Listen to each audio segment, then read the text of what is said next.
네, 안녕하세요. 저는 일산초등학교 교사 공한욱입니다.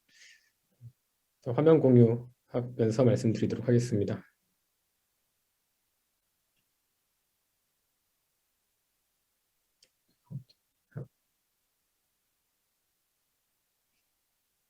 잠시만요. 네, 우선은 제 주제, 이 발표는 제 박사학위 논문을 정리한 것입니다. 잠시만 기다려 주세요. 네,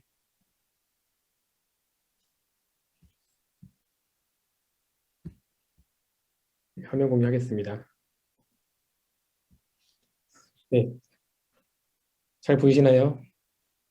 네, 어, 이 저희 세션 A가 미술교육의 본질과 역할이라는 주제로 진행되고 있는데요.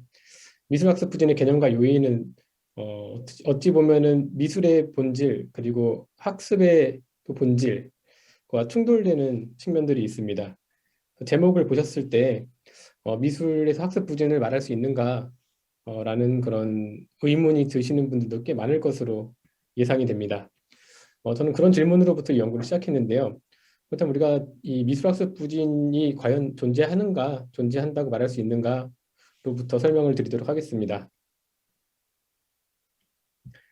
어, 미술학습 부진에 관한 연구들을 제가 쭉 검색을 해봤는데요. 국내 그리고 국외 논문 또는 뭐 서적 등등 열심히 찾아봤으나 미술학습 부진에 관한 내용을 찾을 수가 없었습니다. 이거는 이제 두 가지를 시사한다고 볼 수 있는데요. 첫 번째로는 어, 미술학습 부진에 관한 연구가 없다고 봤습니다. 예, 또 하나는 제가 미술학습 부진 관련해서 검색을 쭉 했었는데 그걸 찾지 못하면은 그만큼 그 연구가 물론 제 검색력이 부족할 수도 있겠지만 그만큼 그에 관한 연구가 부족하다고 생각할 수도 있겠습니다. 이 두 가지 공통점은 미술학습 부진이 우리에게 주목을 받지 못하고 있다라는 것을 시사해 줍니다. 그 이유 중에 하나가 미술에 과연 우열이 있는가라는 질문으로부터 또 생각할 수 있는데요. 음, 미술이 무엇인가라고 했을 때 예술 철학에서는 뭐 표현론, 뭐 형식 주의, 그다음에 심미적 예술 이론, 가족 유사성, 예술 제도론 등 다양한 그런 관점들이 있는데 미술의 그런 개념 또 영역 범주가 계속해서 확장되어 가고 있죠. 네. 그러다 보니까 과연 무엇이 미술인가라고 사람들이 좀 많은 고민을 하고 있고 우리는 또 그것을 증명하기 위해서 또 많은 노력을 하고 있습니다. 더욱이 아동미술에서는 이게 더합니다. 과거의 아동화는 단지 미숙한 그림이라고 판단이 됐었는데, 뭐 치잭 이후에 치잭의 아동 미술 전시회를 연 이후에는 성인 그림과 다른 그들만의 고유하고 독특한 표현 방식이다라고 말하면서 특히 아동 미술에 있어서 그런 우열을 말하기는 굉장히 어려운 상황입니다. 하지만 그럼에도 불구하고 제가 이 미술학습 부진이 있다고 주장하면서 본 연구를 실시하게 된 이유 중에 하나는 저도 이제 교사로서 미술 수업을 하다 보면은 학생들의 반응이 이렇습니다. 모든 학생 그런 것은 아니고 일부 학생들은 뭘 어떻게 해야 할지 모르겠어요 라고 말하고 아무것도 못하고 있는 학생도 있고요. 저는 원래 미술 못해요 라고 말하면서 좀 그런 작품 제작이라든지 또는 참여에 있어서 굉장히 부진한 미흡한 학생들을 볼 수 있습니다. 아마 이 교사 미술 수업을 하시는 분들은 이런 경험들을 한 번씩 해보시지 않았나 생각이 듭니다. 다른 교과에서는 부진이라는 개념이 있죠. 특히 이제 교육청에서는 뭐 국어라든지 수학 같은 경우는 뭐 매년 정기적으로 학습 부진을 평가해서 보고하게 하는 시스템도 있습니다. 하지만 미술에서는 그런 어떤 절차라든지 그런 관심이 좀 부족한 게 사실입니다. 소실가 그런 말을 했습니다. 밤하늘의 별을 바라볼 때 별자리를 잘 아는 사람에게는 또렷이 보이는 별자리를 모르는 사람에게는 잘 보이지 않습니다. 예를 들면 뭐 북두칠성이라는 개념이 우리가 있다면은 하늘을 봤을 때 북두칠성이 보이겠죠. 하지만 그 북두칠성에 대한 개념과 인식이 없다면은 하늘을 봐도 그냥 별이 흩어져 있는 것으로 보일 것입니다. 마찬가지로 우리가 미술학습 부진이라는 개념이 아직 충분히 형성되어 않고 논의되어 있지 않기 때문에 미술학습 부진을 보지 못하는 것은 아닌가라는 생각이 듭니다. 네. 따라서 이제 미술학습 부진 개념을 밝히고 또 요인을 밝혀서 학생들이 미술 수업으로 인해 또는 미술 학습으로 인해 고통받지 않도록 하는 것에 그런 궁극적인 목적이 있습니다. 저는 이제 이론적 배경으로 학습 부진의 개념과 요인을 먼저 밝혔는데요. 교육학에서 다루는 학습 부진의 개념과 요인, 그 다음에 교과 교육에서 다루는 학습 부진의 개념과 요인을 먼저 다루었습니다. 이것들을 다rum으로써 후에 또 말씀드리겠지만 연구 방법에서 델파이 조사를 활용했는데요. 델파이 조사 설문 문항을 만들기 위해서 본 과정이 필수적이었습니다. 학습 부진에 관한 연구들을 쭉 정리해서 약 30여 편의 논문에서 개념들을 정리해 보니까 크게 두 가지 방향으로 귀결됨을 확인할 수가 있었습니다. 첫 번째는 규준지향적 관점으로 보는 견해였습니다. 학습 부진을 상대적 기준에 근거하여 판단합니다. 몇 퍼센트 이하, 평균적인 학습 성취 기준이 몇 퍼센트 이하, 뭐 이런 식으로 구분하는 그런 상대적 관점이 규준지향적 관점이고요. 준거지향적 관점도 볼 수가 있었습니다. 어떤 학습 목표를 정해놓고 거기에 도달하지 못한 학생들을 학습 부진으로 판단하는 것이었습니다. 하지만 결국에는 어떻게 보면 이 준거지향적 관점의 그런 절대적인 성취 기준 또한 이런 규준지향적 관점을 통해서 만들어졌을 것이라고 판단되기 때문에 궁극적으로는 어떤 그런 발달의 과정에 못 미치는 그런 학생들을 우리가 학습 부진으로 본다고 생각할 수 있었습니다. 그래서 논문들의 연구들의 그런 개념들을 정리해 보니 학습 부진을 다음과 같이 정의할 수 있었습니다. 잠재적인 학습 능력을 갖추고 있으나 개인의 내적, 외적 요인으로 인하여 충분한 학습적 발달이 이루어지지 않아 학업 성취가 낮은 상태로 개념을 정의할 수 있었습니다. 그러니까 뭐 학습 장애가 있거나 그런 학생들은 학습 부진의 대상이 될 수 없고요. 학습 능력을 잠재적으로 갖추고 있으나 그것을 이제 발현하지 못한 상태를 우리가 학습 부진으로 볼 수 있다라고 생각을 했습니다. 네, 다음은 학습 부진의 요인입니다. 마찬가지 학습 부진 요인과 관련된 연구들 정리해 보니 크게 세 가지 영역으로 구분될 수 있었습니다. 하나는 정서적 요인, 그 다음에 인지적 요인, 환경적 요인, 이 세 가지가 물론 이제 요인을 영역별로 구분을 했지만 사실 이게 굉장히 상호작용하면서 학습 부진에 영향을 미침을 알 수 있었습니다.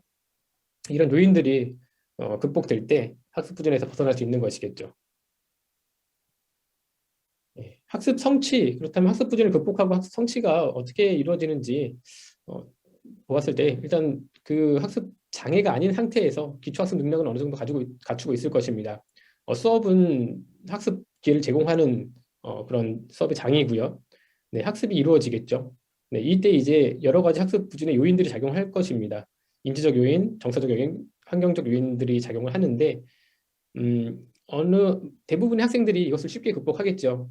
네, 하지만 일부 학생들은 이 어떤 요인에 의해서 극복을 하지 못하는 경우도 있을 것입니다. 극복을 한다면 학습 성취가 이루어지는 것이고 이것을 극복하지 못한다면 학습 부진 상태에 머물게 된다고 생각할 수 있겠습니다. 네.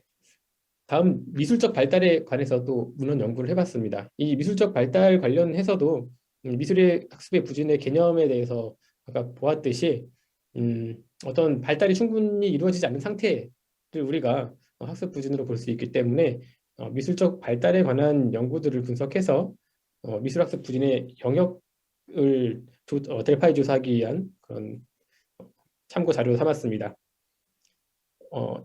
김정인 교수님과 제가 2019년에 함께 연구한 미술적 발달의 범주에 대해서 나와 있는데요. 기존의 미술 발달에 관한 연구는 종적이고 선형적인 연구였습니다. 그래서 굉장히 쉽게 말해서 로엔펠드의 그런 발달 이론 같은 거 생각해 보시면은 단계별로 나와 있죠. 하지만 그 이후에 이루어진 많은 연구들에서 보니 이게 꼭 단계적으로 우리가 발달을 볼 수는 없다라고 비판하는 또는 보완하는 그런 연구들이 있었습니다. 그것들을 이제 정리해 보니 다음과 같은 범주로 정리할 수 있었습니다. 미술학습 동기의 발달, 의도에 적합한 표현 정도, 인지 과정의 변화, 상징체계 발명과 활용 정도, 변화의 역동성으로 범주화할 수 있었고요. 이것은 이제 종적이 아닌 횡적이고요. 선형적인 아닌 그런 확장적인 그런 발달이라고 생각하시면 됩니다. 그 연구들을 모아서 좀 정리를 해봤는데요.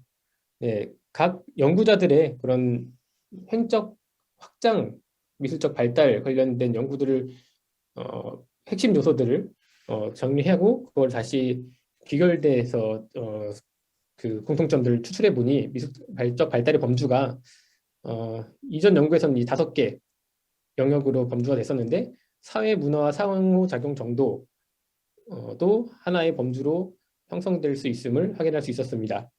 또한 미술적 발달의 범주를 미술적 발달의 요인으로 다시 어, 분석해서 그것을 미술 적성 요인과 관련해서 연결을 지었더니 그 교과 교육에서 말하는 학습 부진의 요인과 마찬가지로 정서적 요인, 그다음에 인지적 요인, 환경적 요인으로 우리가 구분할 수 있음을 확인할 수 있었습니다.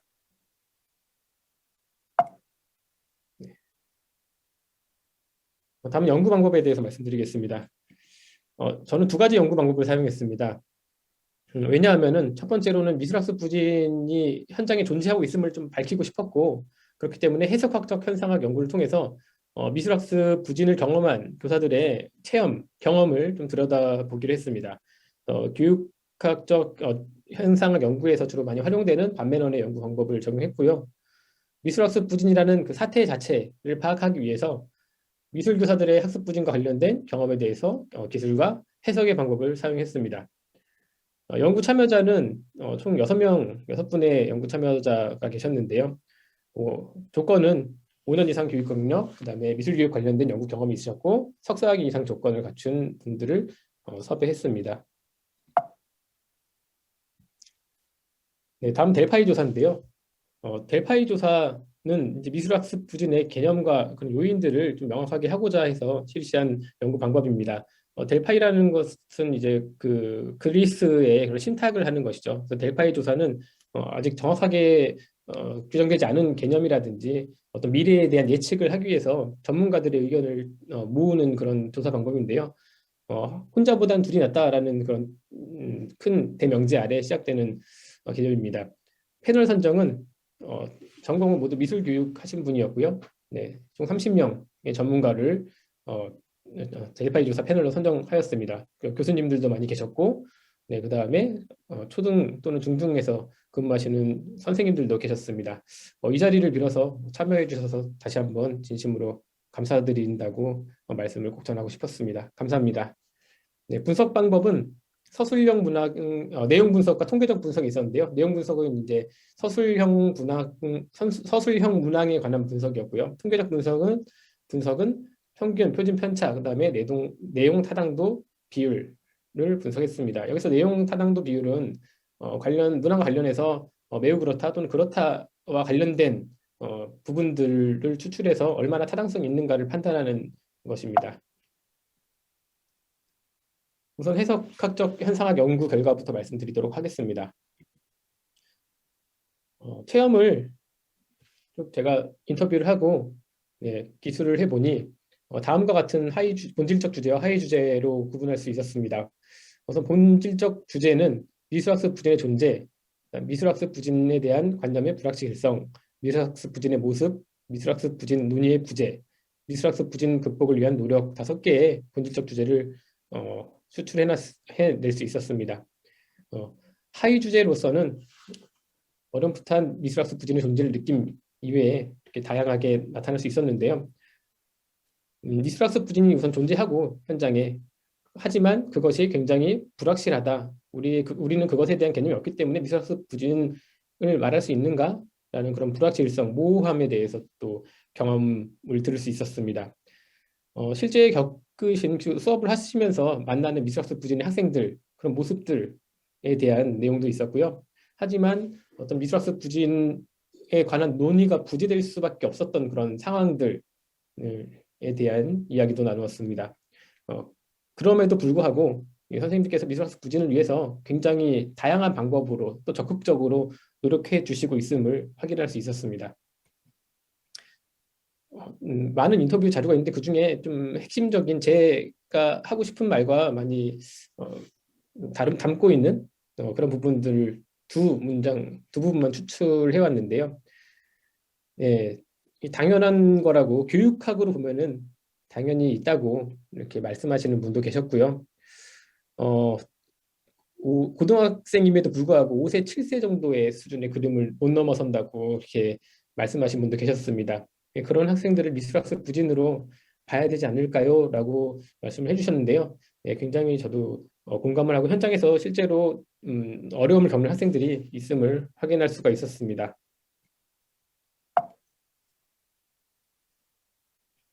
해석학적 현상학 연구 결과를 우선 미술학습 부진 학생 지도 체험에 관한 논의 부분에서 말씀드리면은 교사들은 수업에서 미술학습 부진을 경험한다.